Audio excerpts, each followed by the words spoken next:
Hello everyone and welcome back to my channel. I am Sunidhi Arya and I teach economics on this channel. मैंने फिलहाल statistics को शुरू किया हुआ है. जितना भी स्टैटिस्टिक्स इकोनॉमिक्स के लिए रेलेवेंट है मैं वो कवर करा रही हूँ. जितने भी कॉम्पिटिटिव एग्जाम्स होते हैं, नेट, सीटेट और टीचिंग एग्जाम्स, उन सब के लिए मेरे वीडियोस रेलेवेंट होते हैं. स्टैटिस्टिक्स के अंदर मैं अभी तक सेंट्रल टेंडेंसी को पढ़ा चुकी हूँ, डिस्पर्जन को पढ़ा चुकी हूँ. सेंट्रल टेंडेंसी के अंदर मैंने arithmetic mean, geometric mean, harmonic mean, mod, median, सारे टॉपिक्स को कॉम्प्रिहेंसिवली कवर किया है. In the same way dispersion में भी मैंने range, quartile deviation, coefficient of variation, mean, standard deviation, जितने भी टॉपिक्स हैं सबको कॉम्प्रिहेंसिवली कवर किया है. अगर आपने वो वीडियोस नहीं देखे हैं तो आई वुड रिक्वेस्ट कि आप पहले उन वीडियोस को देखिए ताकि आपको अच्छे से क्लैरिटी मिले कि हम आज की वीडियो में जो पढ़ें वो आपको समझ में आए. आज के इस वीडियो में हम पढ़ेंगे मूवमेंट्स के बारे में. मूवमेंट क्या होता है, मूवमेंट्स को कैलकुलेट कैसे करते हैं और सबसे एंड में हम एग्जांपल देखेंगे. देखिए, मूवमेंट्स जो होता है ना वो बहुत कॉम्प्लिकेटेड टॉपिक होता है. लोगों को लगता है कि ये बहुत कॉम्प्लिकेटेड है, इसे कैलकुलेट करना बहुत मुश्किल है and everything, but trust me, movement इतना भी डिफिकल्ट टॉपिक नहीं है. अगर आप इसको ध्यान से समझेंगे तो ये समझ में आ जाएगा. बस इसके लिए थोड़ा बेसिक कॉन्सेप्ट होना क्लियर जरूरी है. देखिए, सबसे पहले हमें ये समझना है कि मूवमेंट होता क्या है. A moment is a quantitative measure of the shape of a set of a point. देखिए, हमारे पास क्या होता है, कोई भी एक डेटा सेट होता है, हम उस डेटा सेट को ड्रॉ करते हैं. ठीक है, ये 3 तरीके से हमने ड्रॉ किया. जब हमने डेटा को 3 अलग अलग तरीके से ड्रॉ किया तो हमें पता चला कि ये नॉर्मल डिस्ट्रीब्यूशन है, यानी कि इसमें सारे मीन, मॉड, मीडियन एक तरफ होंगे. फिर पॉजिटिव डिस्ट्रीब्यूशन, फिर पॉजिटिवली स्क्यू डिस्ट्रीब्यूशन है, नेगेटिवली स्क्यू डिस्ट्रीब्यूशन है.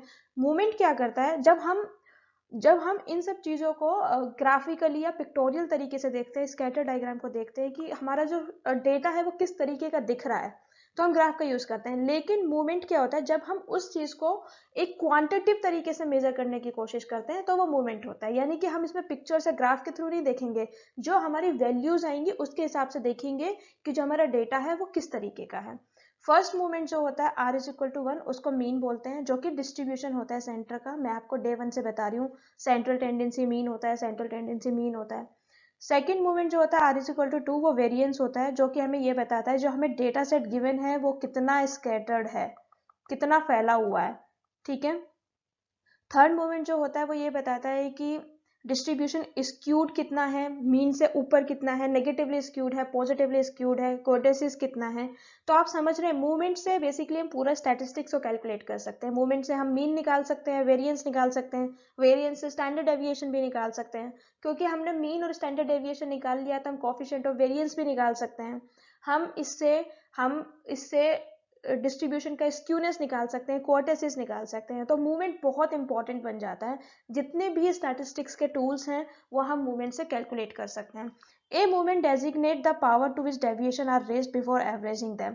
देखिए, ये इसका क्या मतलब है कि हम जैसे कि म्यू का आर निकालना चाह रहे हैं तो हम उस डेविएशन को आर से पावर कर देंगे. अगर यहाँ पे 1 होगा तो यहाँ पे भी 1 होगा, यहाँ पे 2 होगा तो यहाँ पे भी 2 होगा. इसी तरीके से मूवमेंट्स के फॉर्मूले बनते हैं. मूवमेंट को हम नोटेट कैसे करते हैं, यानी कि हम जो मूवमेंट है उसको रिप्रेजेंट कैसे करेंगे, इस तरीके से हम बनाएंगे और इसे म्यू बोलते हैं. ठीक है. और हम इसको किस केस में यूज करेंगे, अगर हम डेविएशन को एक्चुअल मीन से लें तो. अगर एक्चुअल मीन से नहीं लेंगे तो हम इस नोटेशन को यूज नहीं करेंगे. देखिए, फॉर अनग्रुप डेटा, देखिए इसमें पॉपुलेशन और स्टैटिस्टिक्स, इसमें पॉपुलेशन और सैंपल तो अलग अलग चीजें गिवन है. पॉपुलेशन का क्या मतलब होता है कि जितना भी डेटा हमने कैलकुलेट किया है या जितना भी डेटा हमारे पास है हम सबको ऑब्जर्व कर रहे हैं. और सैंपल का क्या मतलब होता है कि हमने पॉपुलेशन से सैंपल निकाला है, यानी कि हम पॉपुलेशन के पूरे डेटा सेट को स्टडी नहीं कर रहे हैं, हम कुछ पर्टिकुलर पॉइंट्स को स्टडी कर रहे हैं, तो वो सैंपल होता है. First population movement about mean, देखिए μ1 यहाँ पे फर्स्ट है, sigma xi minus mu upon n. अगर आपको याद हो तो ये मीन डेविएशन का भी फॉर्मूला होता है. मैंने आपको बताया था मीन डेविएशन में क्या डिफरेंस होता है, बस मीन डेविएशन में मॉड्यूलस आ जाता है, that's the difference. Second population जो मीन का है, summation xi minus mu square upon n. Last video में ही मैंने बताया था कि इस फॉर्मूले से हम वेरिएंस को कैलकुलेट करते हैं. और इससे पहले वाली स्लाइड में मैंने बताया था कि जो r1 होता है वो मीन होता है, r2 जो होता है वो वेरिएंस होता है। अगर ये सैंपल हो जाए तो हम कुछ नहीं करेंगे, म्यू को एक्स बार से रिप्लेस कर देंगे, यानी कि जो पॉपुलेशन का मीन है हम उसको म्यू से रिप्रेजेंट करते हैं और जो सैंपल का मीन है हम उसको एक्स बार से रिप्रेजेंट करते हैं। Second sample moment about mean is same, ये दोनों फॉर्मूले सेम है, सिर्फ म्यूज का डिफरेंस है। अगर हमें जनरल की बात करनी है, देखिए ये वही लास्ट प्रॉपर्टी से फॉर्मूला बना है जो लास्ट प्रॉपर्टी मैंने आपको समझाई थी, rth population movement about mu r, ठीक है। तो summation x i minus mu r, अगर यहाँ पे 1 होगा तो यहाँ पे 1 कर देंगे, यहाँ पे 2 है तो यहाँ पे 2 कर देंगे, यहाँ पे 3 है तो यहाँ पे 3 कर देंगे, यहाँ पे 4 है तो हम 4 कर देंगे। ये फॉर्मूला याद करने वाला है और ये बहुत इंपॉर्टेंट है। देखिए इसी तरीके से फॉर्मूला बनाए, म्यू 1 है, अगर यहाँ पे 1 कर देंगे, किसी की पावर 1 भी करते हैं तो वही आंसर आता है, इसीलिए यहाँ पे लिखा नहीं है। Rth sample moment about mean same thing, just mu का एक्स स्क्वायर कर दिया। देखिए अनग्रुप डेटा और ग्रुप डेटा दोनों में डिफरेंस होता है। जो अनग्रुप डेटा होता है उसमें हमें सिंपल ऑब्जर्वेशन गिवन होती है, लेकिन जो ग्रुप डेटा होता है उसमें हमें फ्रीक्वेंसीज भी गिवन होती है। फ्रीक्वेंसी का क्या मतलब है कि कोई एक पर्टिकुलर नंबर पूरे डेटा में कितनी बार रिपीट हुआ, यानी कि अगर मैं कहूं x और f, इसका मतलब क्या है कि जो x3 है हमारा वो पूरे डेटा सेट में 5 बार आया है। अर्थ पॉपुलेशन अबाउट मीन, हमें कुछ नहीं करना है, जिस तरीके से हम मीन डेविएशन को निकालते आए हैं, अर्थमेटिक मीन को निकालते आए हैं, सिर्फ f से मल्टीप्लाई कर देंगे x i minus mu r को, और जो इसके डिवाइड होगा उसमें समेशन f आ जाएगा। बिल्कुल जिस तरीके से हमने अर्थमेटिक मीन को कैलकुलेट किया है, स्टैंडर्ड डेविएशन को कैलकुलेट किया है, वही सेम प्रोसीजर है। Rth sample moment about mean m r is equal to mu की जगह। अब हमारा ये क्वेश्चन देखिए, following is the data on early morning in rupees of employees in a company. Earning क्या है 50 to 70, 70 to 90, 90 to 1110, 1110 to 130, 130 to 150। अगर आपने कॉपी पेन नहीं लिया हुआ है तो कॉपी पेन लीजिए और इस क्वेश्चन को नोट कर दीजिए, क्योंकि मैं इस क्वेश्चन को नेक्स्ट स्लाइड पे सोल्व करूंगी। थोड़ा लेंथी क्वेश्चन बनेगा, इसीलिए इस स्लाइड पे नहीं सोल्व हो पाएगा। हमें फर्स्ट फॉर मूवमेंट निकालना है अबाउट द पॉइंट 120, ठीक है। Convert the result into movements about the mean, also find out the movement about origin. तो हमें इसमें क्या निकालना है, फर्स्ट फॉर मूवमेंट निकालना है 120 से, फिर हमें उसको मीन से निकालना है और ओरिजिन से निकालना है। फटाफट से क्वेश्चन को शुरू करते हैं। थोड़ा लेंथी क्वेश्चन है, थोड़ा पेशेंस के साथ देखिएगा, समझ में जरूर आ जाएगा। मैंने आपको पहले भी बताया है कि स्टैटिस्टिक्स का कोई भी क्वेश्चन होता है तो उसमें सबसे पहले हम टेबल को बनाते हैं, और टेबल बनाना बहुत इंपॉर्टेंट होता है। तो सबसे पहले हम इस क्वेश्चन में भी टेबल बनाएंगे और मैं आपको बताती हूँ कि इसमें टेबल कैसे बनानी है। आपने क्वेश्चन नोट कर लिया होगा, आई एम एक्सपेक्टिंग दैट। सबसे पहले हम लिखेंगे क्लास इंटरवल। क्लास इंटरवल हमें क्या क्या गिवन थे, 20 का 20 का डिफरेंस था क्लास इंटरवल में, 50 to 70, 70 to 90, 90 to 110, 110 to 130, 130 to 150, 150 to 170, 170 to 190। अब हमें क्या निकालना है, हमने क्लास इंटरवल को निकाल लिया है, तो अब हम क्या निकालेंगे, x निकालेंगे। x मैंने आपको पहले सारी वीडियोस में बताया हुआ है, सेंट्रल टेंडेंसी से जितनी भी वीडियोस निकाली हैं। देखिए मैंने आपको बहुत पहले बताया था कि कॉन्सेप्ट क्लियर करने के लिए बहुत ज़्यादा इंपॉर्टेंट है कि आपको बेसिक आते हो। मूवमेंट्स आपको तब तक समझ नहीं आएगा जब तक आपको सेंट्रल टेंडेंसी और डिस्पर्जन दोनों के बेसिक्स ना आते हो।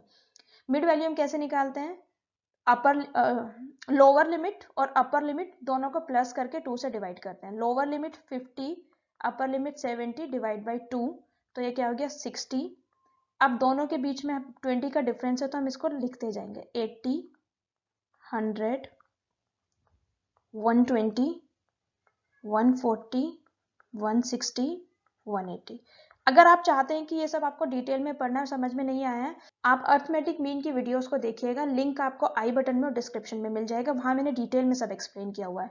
अब हमें, अगर आपको याद हो तो मैंने बताया था कि जब 120 के अराउंड मूवमेंट निकालना था तो हम इसको ए मान लेंगे। अब हम फ्रीक्वेंसी को लिखेंगे। फ्रीक्वेंसी हमें गिवन थी 4, 8, 12, 20, 6, 7, 3। समेशन करेंगे फ्रीक्वेंसी का तो वो क्या आ गया 60। देखिए आई होप आपको इतना समझ में आ गया होगा। कुछ नहीं किया है, क्लास इंटरवल को लिखा है, फ्रीक्वेंसी को लिखा है जो क्वेश्चन में था, और साथ में x को निकाल दिया है। अब हम क्या करेंगे, एफ एक्स की मल्टीप्लाई करेंगे। तो एफ एक्स की मल्टीप्लाई करेंगे तो क्या आएगा 60 इंटू 4 240 1200 2400 140 इंटू 6 840। अब हमें क्या निकालना है, मूवमेंट निकालना है, म्यू निकालना है। तो म्यू जैसे जिस तरीके से हमने स्टैंडर्ड डेविएशन को निकाला था उसी तरीके से निकालेंगे। हमने मीन डेविएशन और स्टैंडर्ड डेविएशन में क्या निकाला था, एक पॉइंट हम मानते थे, हम उसको सब्ट्रैक्ट करते थे, यानी कि म्यू कैसे निकालेंगे हम, m minus A divide by 20, इस तरीके से निकालेंगे। तो हमारा मिडिल वैल्यू और x हमें क्या गिवन है, आप m की जगह x भी लिख सकते हैं ताकि आपको कंफ्यूजन ना हो। 60 माइनस 120 डिवाइड बाई 20, तो हम इसको सॉल्व करेंगे तो यह आएगा -3। 60 माइनस 120 माइनस 60 अपॉन 23 डिवाइड करेंगे तो देन हम इसको सॉल्व करेंगे -2 -1 0 1 2 3। इतना क्लियर हो गया। म्यू निकल के आ गया हमारा, यू निकल के आ गया हमारा। अब लिखेंगे यू डी, ठीक है। यू डी में हम क्या करना है, इस पूरे को जिस तरीके से मीन में हम डी कंसिडर करते थे, ये डी हो गया। अब हमें क्या करना है, फ्रीक्वेंसी की इसमें मल्टीप्लाई करनी है। 4 into -3 -12, 8 into -2 -16, -12 into -1 -12, 20 into 0 0, 6 into 1 6, 7 into 2 14, 3 into 3 9। I hope आपको इतना समझ में आ गया होगा। अब हम क्या करेंगे, d का स्क्वायर करके, यानी कि u डी स्क्वायर, यानी कि डी स्क्वायर की जो वैल्यू आएगी उसको मल्टीप्लाई करेंगे। 3 स्क्वायर क्या होगा, 9, 9 इंटू 4 36, 2 का स्क्वायर 4, 4 इंटू 8 32, 1 का स्क्वायर 1, 1 इंटू 1 1 इंटू 12 12, 0, ये तो 0 ही आने वाला है एंड तक। 1 स्क्वायर इंटू 6 6, 2 स्क्वायर 4, 7 4 जा 28, 3 स्क्वायर एंड 3 का स्क्वायर 9 होता है एंड 9 इंटू 3 27। आई होप आपको इतना समझ में आ गया होगा। क्योंकि हमें 4 मूवमेंट निकालने हैं तो इसी तरीके से हम क्या करेंगे, निकालते जाएंगे। यहाँ पे हम क्या निकालेंगे, मैं कलर चेंज कर लेती हूँ, म्यू क्यूब एंड देन हम निकालेंगे। अब हमें क्या करना है, डी का क्यूब निकालना है। ये हमारा डी आया था 3 3 जा 9, 3 जा 27, 27 का 4 108, लेकिन माइनस का आएगा। माइनस का क्यों आएगा, क्योंकि यहाँ पे माइनस है और अगर हम माइनस को 3 बार करेंगे तो वो माइनस हो जाएगा। स्क्वायर में पॉजिटिव हो जाएगा लेकिन जब पावर क्यूब में होगी तो वो माइनस हो जाएगा। इसी तरीके से 2 2 जा 4, 2 जा 8, 8 8 जा 64, same way it will be -12 then 0, हम इसमें मल्टीप्लाई करते हुए जाएंगे, then 6, then it will be 6, then it will be 56, then it will be 81। उसके बाद में हम इसका d का पावर 4 कर देंगे, यानी कि इसको 4 बार मल्टीप्लाई करेंगे। 3 3 जा 9, 3 जा 27, 3 जा 81 एंड देन फिर उसको 4 से मल्टीप्लाई करेंगे। 324, क्योंकि यहाँ पे पावर 4 आ गया। जितना भी पावर इवन में होगा मल्टीप्लाई करने के बाद ये पॉजिटिव हो जाता है और अगर पावर ऑड में है तो ये नेगेटिव रहेगा। Then 128, then 12, then 0, then 6, then 112 and then 243। अब क्या करती हूँ मैं, अब मैं हर किसी का नीचे समेशन लिखती हूँ, लाइक सबको ऐड करके क्या आ रहा है, ठीक है। तो म्यू का तो करने की जरूरत नहीं क्योंकि तो कैंसिल आउट हो जाएगा जैसे कि मीन डेविएशन में हो जाता था। तो ये -11 है, देन 141, देन -41 एंड देन ये जो है ये आएगा 825। ये आपको याद करने की जरूरत नहीं है, सब समझने की जरूरत है। इतने में हमारी टेबल जो है वो कंप्लीटली बन गई है। मैं आपको इसको फिर से एक्सप्लेन कर देती हूँ। क्लास इंटरवल हमें गिवन था, क्लास इंटरवल से हमने x को निकाला। x को निकालने का तरीका lower limit plus upper limit divide by 2। फिर हमने फ्रीक्वेंसी को निकाला, फ्रीक्वेंसी की इसमें मल्टीप्लाई की। उसके बाद में जिस तरीके से हम मीन डेविएशन को निकालते थे, मीन डेविएशन को निकालने के बाद हमारा d आया, और जो डी आया हमने सबसे पहले फ्रीक्वेंसी और डी में मल्टीप्लाई किया, उसके बाद में डी का स्क्वायर करके मल्टीप्लाई किया, फिर डी का क्यूब करके मल्टीप्लाई किया और डी की पावर 4 करके मल्टीप्लाई किया और बाद में सबको सम कर लिया है। और हमने ये 4 टाइम ही क्यों किया है? हमने ये 4 टाइम इसीलिए किया है क्योंकि हमसे 4 मूवमेंट पूछे गए हैं। अब हम मूवमेंट निकालते हैं।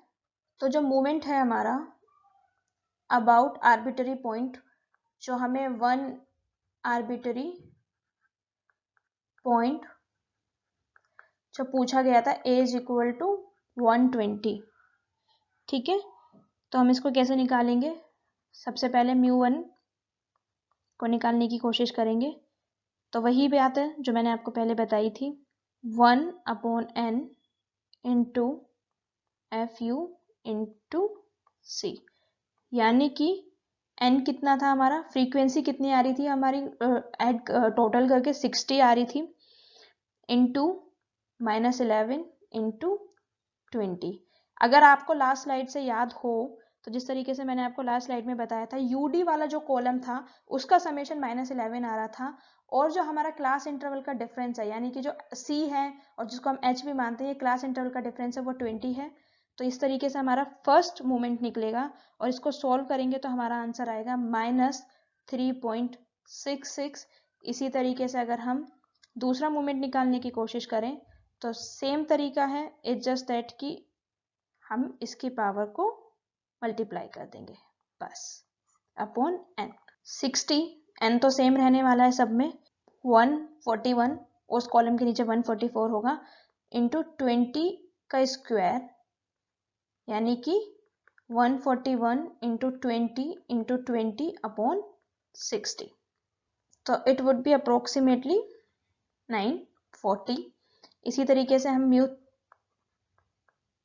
थर्ड मूवमेंट निकालेंगे तो उसमें पावर जो है वो क्यूब कर देंगे, क्यूब इंटू C की पावर क्यूब, इसकी भी क्यूब सेम तरीके से निकालेंगे, 60 अपॉन -41 इंटू 20 का क्यूब, इसको सॉल्व करेंगे तो आंसर आएगा -5466.66।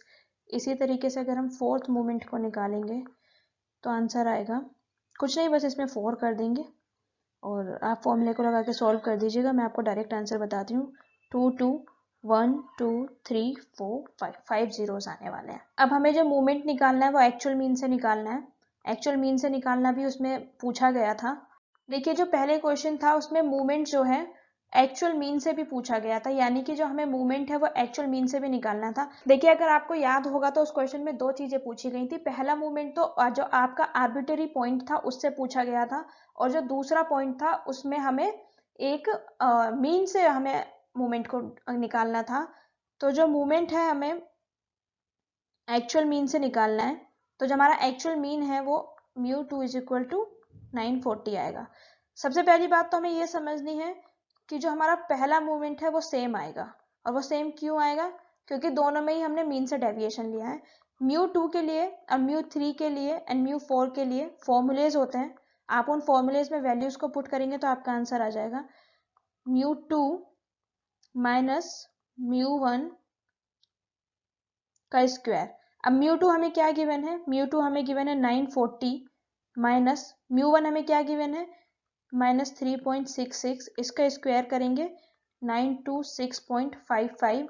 इसी तरीके से μ3 का हमें फॉर्मूला गिवन है μ³ -3μ 2μ1 प्लस 2μ1 की पावर 3। अगर आप इसमें वैल्यूज को रखेंगे तो आपका आंसर 4774.83 आएगा। इसी तरीके से μ4 का भी फॉर्मूला होता है। ये सारे फॉर्मूलेज आपको याद करने पड़ेंगे, और एक बार आपको फॉर्मूले याद हो जाएंगे तो फिर आपको कोई दिक्कत नहीं होने वाली है। बस फॉर्मूले याद कर लीजिए और फिर वैल्यूज को पुट कर दीजिए। और अगर आप वैल्यूज पुट नहीं करना चाहते हैं, फॉर्मूलेज नहीं याद करना चाहते हैं, तो जिस तरीके से मीन को निकालने के बाद मीन से डेविएट करके पूरी टेबल बना दीजिए। जैसे मैंने 120 से डेविएशन करके टेबल बनाई थी, आप मीन से डेविएट करके टेबल बना के उस तरीके से भी सॉल्व कर सकते हैं फॉर्मूला लगा के।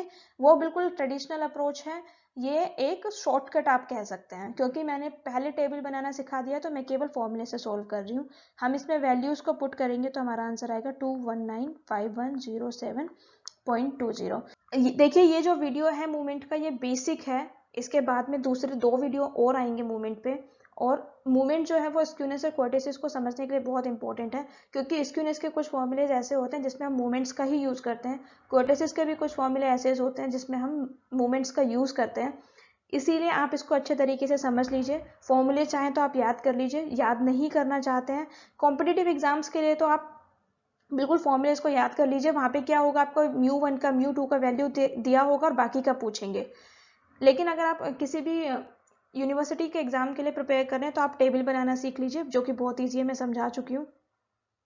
That's it for today's videos guys. I hope आपको मेरा वीडियो बहुत अच्छा लगा होगा, बहुत इन्फॉर्मेटिव लगा होगा, बहुत कुछ सीखने के लिए मिला होगा आपको मेरी वीडियो से। अगर आपको मेरा वीडियो अच्छा लगा है तो please like it, share it with your friends and subscribe to the channel. Subscribe करने के बाद नोटिफिकेशन बेल जरूर बजाइएगा ताकि मूवमेंट्स का नेक्स्ट पार्ट आए तो आपको पता चल जाए।